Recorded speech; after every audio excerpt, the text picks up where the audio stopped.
আমার প্রিয় মাধ্যমিক ছাত্রছাত্রীরা, তোমাদের তো 2 ফেব্রুয়ারি থেকে মাধ্যমিক পরীক্ষা শুরু হচ্ছে।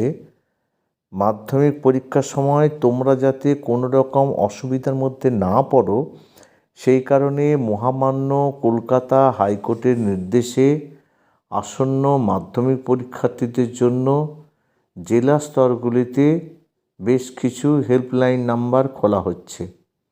কোনো পরীক্ষার্থী যদি পরীক্ষার কেন্দ্রে পৌঁছাতে অসুবিধা বোধ করে কিংবা যদি অন্য কোনো কেন্দ্রে পৌঁছে যায়, তাহলে তারা এই বিশেষ নাম্বারগুলিতে ফোন করলে সঙ্গে সঙ্গে তাদের সাহায্য করা হবে। এই হেল্পলাইন নাম্বারগুলি চালু থাকছে 2রা ফেব্রুয়ারি সকাল 6টা থেকে সন্ধ্যা 6টা পর্যন্ত। তোমরা এই নম্বরগুলি লিখে রাখো, যার যার জেলা সেই জেলার ফোন নাম্বারগুলি লিখে রাখো।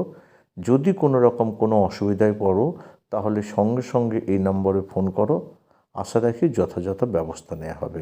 দেখো তোমরা ফোন নাম্বারগুলি।